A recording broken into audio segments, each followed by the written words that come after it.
In the beginning, when everything was formless and empty, God, with his infinite power, created the heavens and the earth. Darkness covered the face of the deep, and the Spirit of God hovered over the waters. Then God said, "Let there be light." and light appeared, shining brightly, driving away the darkness. God saw that the light was good and separated it from the darkness, calling the light day and the darkness night. Thus ended the first day.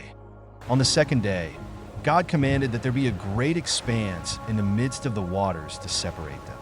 He called this expanse sky, creating the blue firmament that covers the earth and holds the clouds. This was the second day.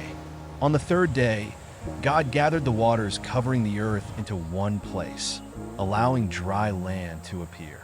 He called the dry land earth and the gathered waters seas. And he saw that it was good. Then God commanded the earth to produce vegetation, plants bearing seeds, and fruit trees bearing fruit according to their kinds.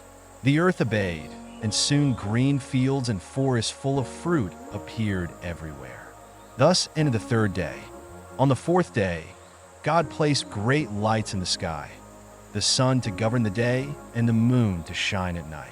He also created countless stars, each one shining in its proper place. God positioned these celestial bodies to mark time, seasons, days, and years. And he saw that it was good. Thus ended the fourth day.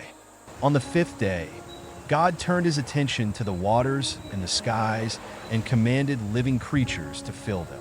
He created the great sea creatures, the beings that swim in rivers and lakes, and all the birds that fly in the sky. God blessed these creatures, saying, "Be fruitful and multiply, fill the waters of the seas and let the birds multiply on the earth." And so it happened, and God saw that it was good. Thus ended the fifth day. On the sixth day, God created all the land animals, each according to its kind, the gentle creatures that graze in the fields, the beasts that roam the forests, and the small creatures that move upon the earth.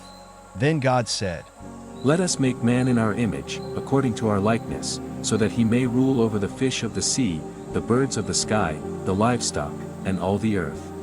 And so from the dust of the ground, God formed man and breathed into his nostrils the breath of life. The man became a living being, and God called him Adam. But Adam was alone, and God saw that it was not good for him to be alone. So he caused Adam to fall into a deep sleep, took one of his ribs, and from it formed a woman.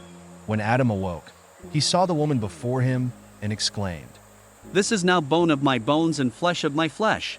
And God called her Eve. God blessed the man and woman and said to them, "Be fruitful and multiply, fill the earth and subdue it." Thus ended the sixth day. On the seventh day, God looked upon all his creation and saw that it was very good. He blessed and sanctified this day as a day of rest, for all the work of creation was complete. The story of creation teaches us about the love, wisdom, and power of God. He created the universe and everything in it with a perfect purpose, giving life and order to all. And you, what did you learn from this story? Don't forget to subscribe to our channel, like the video, and turn on notifications so you never miss an update. See you on the next adventure.